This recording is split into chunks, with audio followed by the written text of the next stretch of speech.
നമുക്കൊരു പൂ കേക്ക് ഉണ്ടാക്കാം. നമ്മൾ വെട്ട് കേക്കൊക്കെ ഉണ്ടാക്കുന്ന അതേ ഇൻഗ്രീഡിയൻസ് വെച്ചിട്ട് തന്നെ നമുക്ക് പൂ കേക്ക് ഉണ്ടാക്കാം. ഷേപ്പിൽ മാത്രമേ അല്പം വ്യത്യാസമുള്ളൂ. ഇതിന് വേണ്ടി ഞാൻ ഒരു 2.25 കപ്പ് മൈദ എടുത്തിട്ടുണ്ട്. ഇനി ഈ മൈദയിലേക്ക് ഒരു 1/4 കപ്പ് റവ കൂടി ചേർക്കുന്നുണ്ട്. ഈ റവ ചേർക്കുന്നത് ഇഷ്ടമില്ലാത്തവർക്ക് വേണമെങ്കിൽ 1/4 കപ്പും കൂടെ മൊത്തം 3 കപ്പ് മൈദയിൽ നമുക്കിത് ചെയ്തെടുക്കാം. ഞാനൊരു 3 കപ്പ് മൈദ എടുത്തു. അതിൽ 1/4 കപ്പ് മാറ്റി വെച്ചതിന് ശേഷം അതിന് പകരമായിട്ടാണ് 1/4 കപ്പ് റവ ചേർക്കുന്നത്. ഇത് ചേർക്കുമ്പോൾ കുറച്ച് ക്രിസ്പിനെസ് കൂടും. അപ്പോൾ നമുക്കിത് ചേർത്തൊന്ന് മിക്സ് ചെയ്തെടുക്കാം. അത് 1/4 കപ്പ് പഞ്ചസാരയാണ് ഞാൻ എടുത്തിട്ടുള്ളത്. അതിലേക്ക് ഒരു 5 ചെറിയ ഏലക്ക, വലിയ ഏലക്കയാണെങ്കിൽ ഒരു 3 എണ്ണം മതിയാവും. 1/4 കപ്പ് മുതൽ 1 കപ്പ് വരെ പഞ്ചസാര നമുക്ക് ചേർക്കാം. ഒരു നോർമൽ മധുരം ഉണ്ടാവുള്ളൂ. 1/4 കപ്പ് പഞ്ചസാര എടുത്താൽ ഇതിൽ കൂടുതൽ മധുരം വേണ്ടവർക്ക് 1 കപ്പ് വരെ എടുക്കാം. അപ്പോൾ ഇത് നമുക്ക് നന്നായിട്ട് ഈ ഏലക്കായും കൂടെ കൂട്ടിയിട്ട് നന്നായിട്ടൊന്ന് പൊടിച്ചെടുക്കണം. പഞ്ചസാര നന്നായിട്ട് പൊടിച്ചെടുത്തിട്ടുണ്ട്. ഇനി നമുക്കിതൊരു ബൗളിലേക്ക് മാറ്റാം.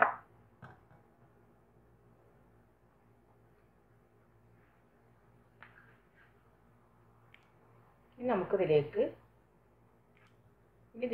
ഒരു 1/4 ടീസ്പൂൺ ബേക്കിംഗ് സോഡ ചേർത്ത് കൊടുക്കാം. ഇനി ഇതിലേക്ക് ഒരു കളറിന് വേണ്ടിയിട്ട് ഒരു 1/4 ടീസ്പൂൺ മഞ്ഞൾപ്പൊടിയും കൂടെ ചേർത്ത് കൊടുക്കാം. പിന്നെ ഒരു അല്പം ഉപ്പ്.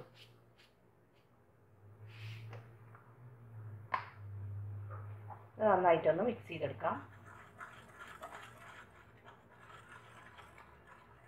ഇനി ഇതിലേക്ക് നമുക്ക് 3 മുട്ട പൊട്ടിച്ചൊഴിച്ചു കൊടുക്കാം.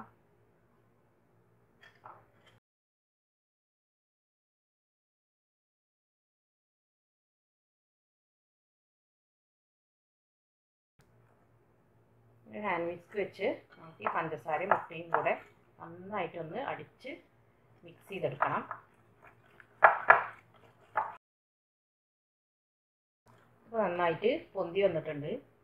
ഇനി നമുക്ക് നമ്മൾ നേരത്തെ റവയും മൈദയും കൂടെ മിക്സ് ചെയ്ത് വെച്ചിട്ടുണ്ടായിരുന്നു. അത് നമുക്കിത് കുറേശ്ശെയായി ഇട്ട് കൊടുത്തിട്ട് നമുക്ക് കൈവച്ച് നന്നായിട്ട് കുഴച്ചെടുക്കാം. കുറച്ചായിട്ട് ഇട്ട് കൊടുക്കണം. ഒരു ചപ്പാത്തി മാവിൻ്റെ പരുവത്തിലാണ് നമുക്കിത് കുഴച്ചെടുക്കേണ്ടത്. നമ്മൾ ഇതിൽ ഇനി വെള്ളമൊന്നും ചേർക്കണില്ല. മുട്ടയുടെയും പഞ്ചസാരയുടെയും നനവ് മാത്രമേ ഉള്ളൂ ഇതിന്.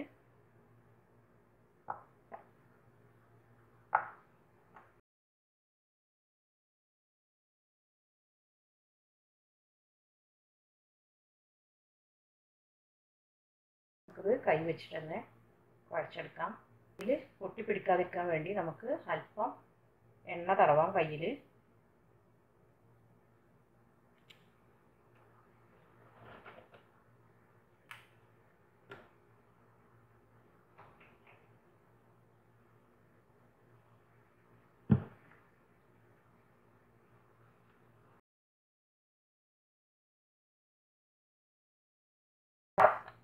ഞാനിപ്പോൾ അത് ചപ്പാത്തി മാവിൻ്റെ പരുവത്തിൽ കുഴച്ചെടുത്തിട്ടുണ്ട്.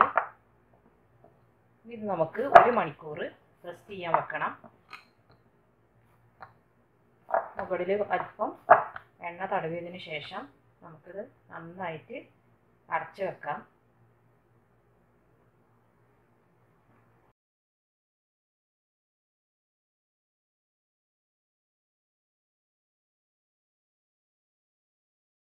മാവ് ഇതിലേക്ക് ഇടുമ്പോൾ അല്പമായിട്ട് മാത്രം ഇടാൻ ശ്രദ്ധിക്കുക.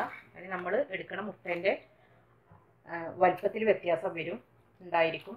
അപ്പോൾ നമുക്ക് ചിലപ്പോൾ 3 കപ്പ് പൊടി തന്നെ ആവശ്യം ഉണ്ടാവില്ല. ചിലപ്പോൾ അതിൽ കൂടുതൽ ആവശ്യമായിരിക്കും. അപ്പോൾ അതിനനുസരിച്ച് നമ്മൾ നോക്കി ചെയ്യണം. എന്നാലേ നമുക്ക് ഒരു കറക്റ്റ് ടെക്സ്ചറിൽ ഇത് നമുക്ക് കുഴച്ചെടുക്കാൻ കഴിയുള്ളൂ. അപ്പോൾ ഇത് നമുക്ക് 1 മണിക്കൂറിന് ശേഷം നമുക്ക് കേക്ക് ഉണ്ടാക്കിയെടുക്കാം.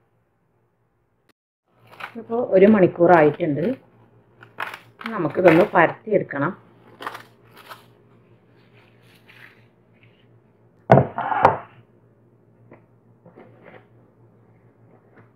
അല്പം പൊടി വിതറി കൊടുക്കാം.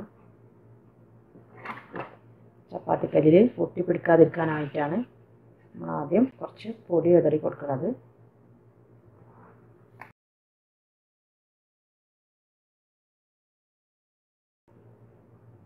അപ്പോൾ ഞാൻ പരത്തി എടുത്തിട്ടുണ്ട്. ഇനി നമുക്കിതൊന്ന് മുറിച്ചെടുക്കണം. നമുക്ക് റൗണ്ടിലാണ് മുറിച്ചെടുക്കേണ്ടത്. അതിന് വേണ്ടി ഞാനൊരു ഗ്ലാസ് എടുത്തിട്ടുണ്ട്. ഇനി നമുക്കിത് റൗണ്ടിലൊന്ന് മുറിച്ചെടുക്കാം.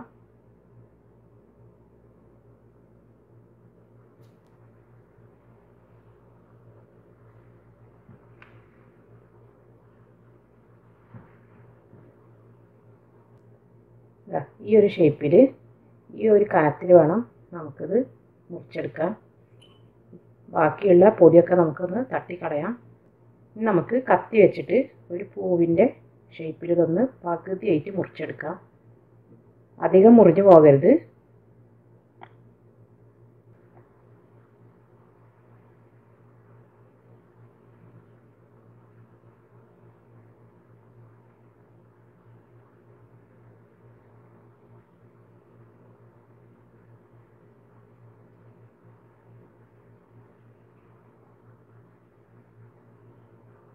ഈ ഒരു ഷേപ്പിൽ നമുക്കിത് മുറിച്ചെടുക്കാം.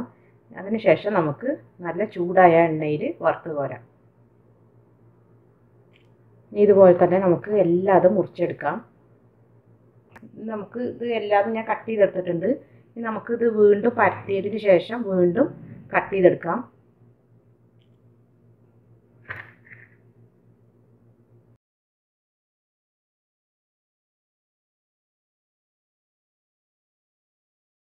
വറുക്കാൻ ആവശ്യമായ ഓയിൽ നമുക്ക് നന്നായിട്ട് ചൂടാക്കിയെടുക്കാം. എന്നിട്ട് ഒരു ലോ ഫ്ലെയിമിലാക്കിയതിന് ശേഷം നമുക്കിത് ഓരോന്നായി ഇട്ട് കൊടുക്കാം. അല്ലെങ്കിൽ നമ്മുടെ കേക്ക് പെട്ടെന്ന് കരിഞ്ഞു പോകും, ഉള്ളു വേവില്ല.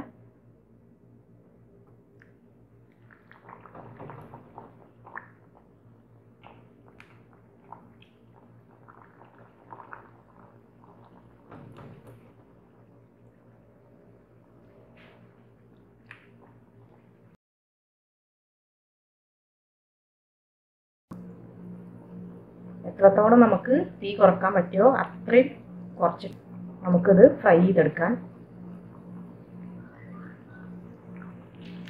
നമ്മുടെ പൂ കേക്ക് ഇവിടെ ആയിട്ടുണ്ട്. നമുക്കിത് ഓയിലിൽ നിന്ന് എടുത്ത് മാറ്റാം.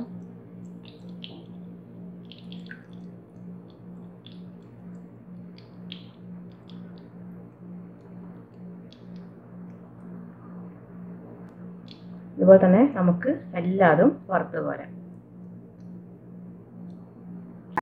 നമ്മുടെ പൂ കേക്ക് ഇവിടെ റെഡി ആയിട്ടുണ്ട്. നല്ല ടേസ്റ്റി ആയിട്ടുള്ള നല്ല ക്രിസ്പി ആയിട്ടുള്ള ഒരു കേക്കാണിത്. വളരെ ദിവസം കേടാവാതെ ഇരിക്കുകയും ചെയ്യും ഇത്. അപ്പോൾ നല്ല ഭംഗിയുള്ളൊരു കേക്കല്ലേ ഇത്. വളരെ പെട്ടെന്ന് നമുക്കിത് തയ്യാറാക്കി എടുക്കുകയും ചെയ്യാം. അപ്പോൾ അത് എല്ലാവരും ഇതൊന്ന് ട്രൈ ചെയ്ത് നോക്കണം. ഇനി അടുത്ത റെസിപ്പിയുമായി വരുന്നത് വരെ താങ്ക് യു.